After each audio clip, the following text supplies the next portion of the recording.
Hi, this week, as I've explained before, I'm going to be looking at pupil voice again. It's something I've touched on before, and it's a really important part of the expectations about special educational needs that are set out in the new, well, not so new now, Code of Practice, the 2015 Code of Practice, in how we support those with special educational needs and disabilities. So I mentioned pupil voice when I talked about Kathy Hoopman. I have here Inside Asperger's Looking Out. I've chosen that one to just bring with for this today because it's showing that you understand where the student is coming from, where the child is coming from. This isn't the one that's sort of how it looks to others, but this is how it feels to the child. I've talked about this in detail before, but I have to say Kathy Hoopman's books, I'm endorsing them again. I find them incredible, and they're so good for helping when we're trying to give a child a voice. If they can understand why they're behaving as they are, why they're feeling as they are, why they are struggling with certain aspects of their education, that is in itself supporting them having a voice.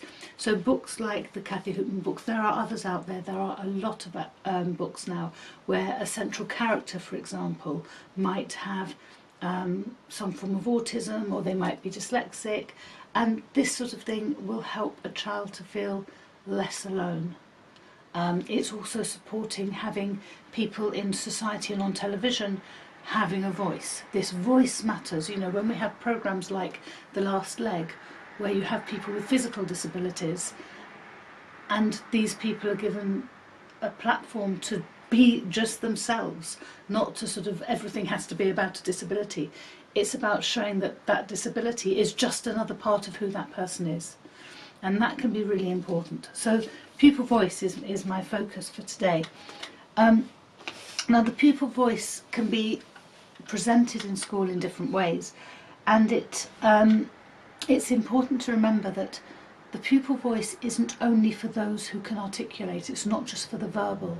The non-verbal require their voice to be heard too. So it could be that you're using something like picture exchange. It could be that you are just looking for the response when you either pose questions or they're in certain situations. If you see that within a situation that child is appearing stressed, that's part of their voice, and we need to listen to that. So it's about noticing those things in the non-verbal child that are actually giving them a voice, because they're expressing it through their behaviour, through their body language, whatever means it may be. And it could be, as I say, through picture exchange. There's a few different picture exchange type programs out there and methods out there and resources for these things. These things matter. The pupil deserves a voice. When somebody feels listened to, it supports their self-esteem. So thinking about that, it could be that one-on-one with a Senko or with a learning support assistant, a teacher assistant, a pupil has a voice. They're happy to say, oh, I find this difficult, or it's really annoying when they clean that board straight away and I haven't had time to take in what I needed from the board, or it's really difficult for me when the background is white and the writing is black. I need, that's just too intense for me, or the lighting in this classroom is really hard, or that room is really noisy and I just can't focus, or sitting next to this person, I find myself being distracted, and I'm then distracting others because I'm joining in. But if I weren't next to that person, I know I could behave better. All these things could be very easy to communicate one-on-one.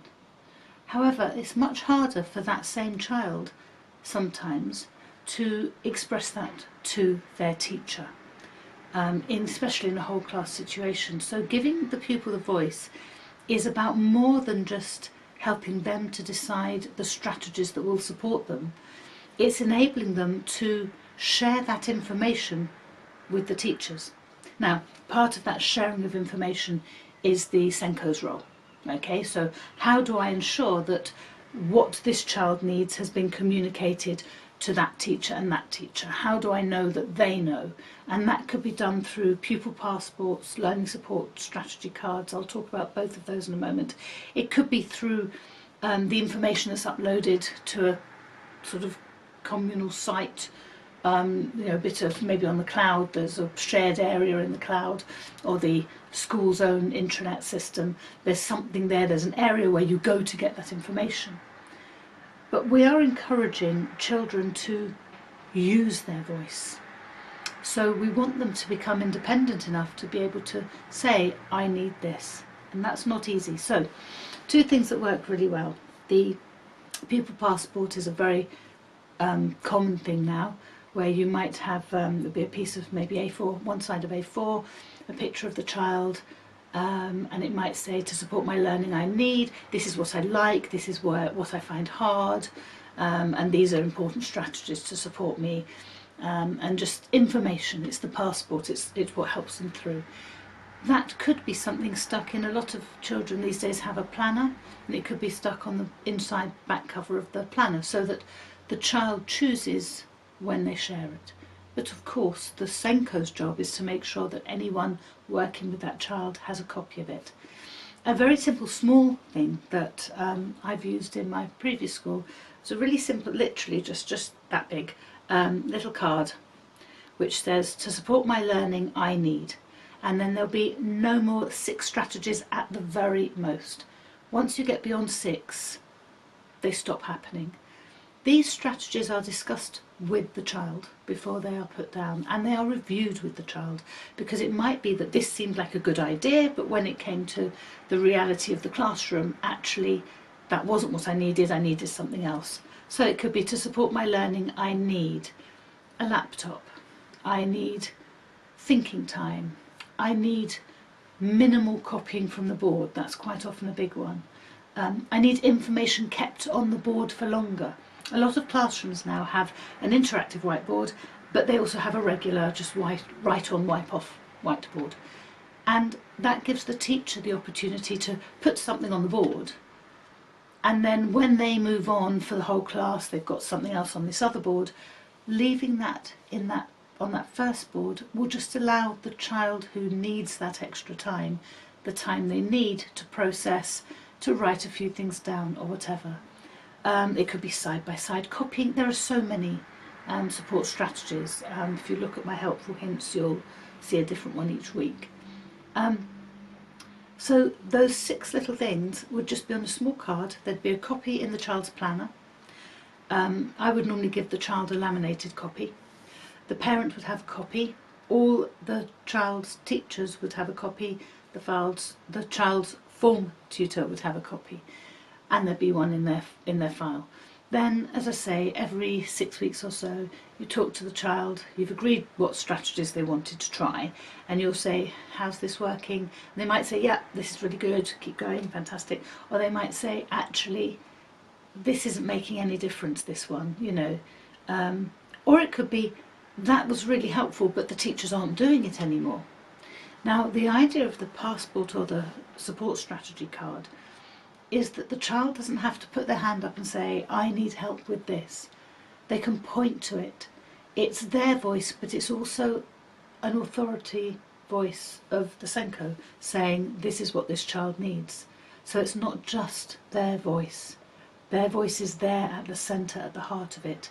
But for those children who really struggle to say, excuse me, could you just leave that on the board, or sorry, could you break that down, that's just too much, I can't process that. If you've got a support strategy that says break down tasks into chunks, chunk the information, then rather than having to put their hand up and say, I can't do it, or I'm struggling, they can just point to the card and remind the teacher, and that helps them to find their voice, and hopefully eventually to actually articulate that themselves. So these are really, really important, because telling the teacher can often be a part of one of the last parts of finding their voice for the child. So we are there to support them in finding their voice. We need to hear their voice, we need to record their voice, we need to share that with the parents. The parents may be able to add, actually, he's telling you that's fine because he thinks that's what you want to hear, but he's come home crying every night because he can't get his answers out quickly enough, or because he got told off for getting his laptop out, and it was a lesson where there was a lot of writing and he was going to use a laptop, or whatever it is. So we need the reports, the support strategies need to be shared not only with the child but with the parent, because sometimes the pupil's voice is provided through the parent. It's really important that the parent and pupil voice support each other, and we don't allow the parent voice to overtake the pupil voice if the pupil has something to say, because that can also happen. So keeping the child at the heart of it, listening to what they're saying, giving them ways of communicating that to others, it helps them to build confidence, and that is so important for learning. It helps them to understand any issues they have. I know this for myself. Since I had my own diagnosis of dyslexia, I found it easier to say, sorry, can you say that again please? Without feeling embarrassed. I don't feel I'm stupid in needing that said twice. I feel, no, I'll understand it, but I need time. That's the way my brain works. It needs to process something. It doesn't just automatically know everything that's been said. And if sometimes I can't catch the two different conversations, or one's a distraction, or the noise, the background noise, the music, sometimes I can listen to it while I'm working, other times I have to have that turned off because I just can't focus on anything. I understand it now because I understand me now. I don't feel embarrassed by my spelling. I feel it's okay. I can just ask for help. I can look it up. I've got loads of strategies, always have had. But the biggest one is I'm prepared to say it. A really good example of that was I lead services in my synagogue, and there's bits in Hebrew. And it's really interesting because the Hebrew and the English, the dyslexia stuff still applies, really still applies. And sometimes I get stumbled over a word and the letters are all there, but they're sort of all there at once in my head. So without the context, without the meaning, that happens less in English because normally I can work out the word because I've got a context.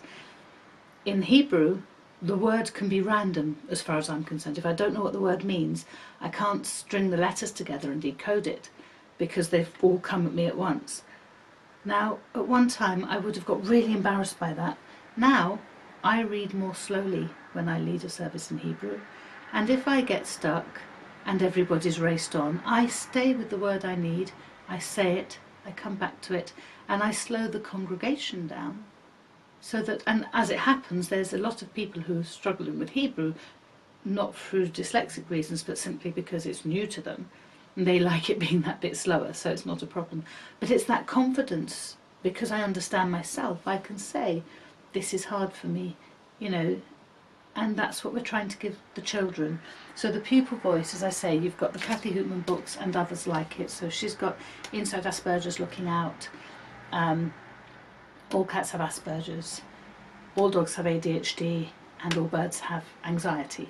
And those books really help, because when I've shared the books with pupils, and I know I've said this before, but I don't apologise for repeating it, it's so important. When I've shared these books with the pupils, they identify with characters, with aspects, with pages, and they say, oh, I'm like that. And that helps them to understand themselves, and it helps to give them a voice so that they can then communicate that to me as the Senko, to their teacher, to whoever else needs to know. And that pupil voice needs to be at the centre of how we support our children. Thank you.